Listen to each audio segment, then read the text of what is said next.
నక్షత్ర చిత్త నక్షత్ర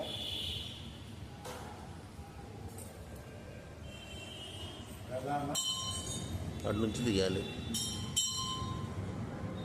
చరణ నక్షత్ర నామము చక్కగా పోసింది అమ్మగారు.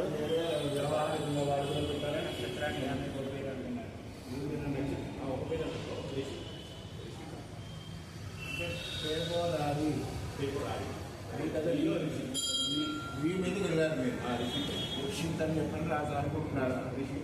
రిష్విక్ అనుకున్నారు. నక్షత్ర నామ రిష్విక్, వ్యవహారిక నామం కూడా రిష్విక్. రెండింటికి ఒకటే పేరు రాసేయండి. అక్కడ మారుతున్న పేరు ఇప్పుడు ఇక్కడ చెప్పక్కర్లా, అక్కడే ఏం చదవద్దు, అంతే రాసేయండి. అంటే వ్యవహారిక నామం అంటే ఏంది? మామూలుగా పిలుచుకోరు మీరు వాడుకుని ఇప్పుడు నక్షత్రాన్ని బట్టి పెట్టాలనిపించగా ఇంట్లో తాతయ్య గారి పేరు, నాయనమ్మ గారి పేరు, ఆడపిల్లైతే నాయనమ్మ పేరు, అమ్మమ్మ పేరు అంటున్నారు. అమ్మమ్మ వాళ్ళు మనవాళ్ళు పెట్టారు అనుకోండి, మా తాతగారి పేరు అంటారు, పెట్టాల్సిందే అంటారు. ఏం చేస్తారు ఇప్పుడు వాడు కూడా వ్యవహారికంగా ఆ పేరు ఖరారు చేస్తారు. 3 పేర్లు వస్తాయి. అర్థమైందా? సరే, ముద్దు పేర్లే ఉండవు. ముద్దు పేర్లు కిందకి రాయండి. చాంద్రమాన అమ్మ నాన్నోళ్ళని తీసేస్తాను. నక్షత్ర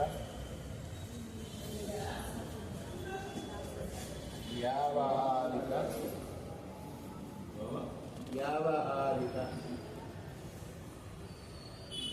నామము. ఏం పేరు అనుకున్నారు? వ్యవహారిక నామము. సభా సకల సత్పురుషమంటే నామం పఠిత్వా లిఖిత్వా. మీరేమనుకుంటున్నారో ఆ పేరు గట్టిగా అక్షరాలు చెబుతూ ఆ అక్షరాలు అక్కడ రాయాలి. పేరు చెప్తూ ఏం పేరు అనుకున్నారో మొత్తం పేరు అంతే. ఒక్క రిష్వికే ఇంటి పేరు, ఆ పేరు ఇంకేమీ లేవు. ముందు వెనక వెంకట కానీ, అనంతుడు కానీ, శ్రీనివాసుడు కానీ ఏమీ లేవు. 3 అక్షరాలు రిష్విక్. అలానే కాదు, క్లారిటీ ఉండాలి.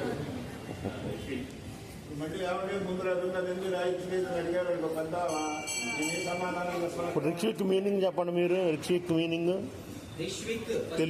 తెలుగు మీనింగ్. విష్ణుమూర్తి పేరు పెట్టుకున్నారు. విష్ణుమూర్తిలో టెస్టే చేస్తున్నాను నిజంగా, ఆయనకి తెలుసా లేదని. గుడ్. అంటే పరిజ్ఞానం అనేది నిజంగా ఉందా, మామూలుగా చదువుతున్నారా?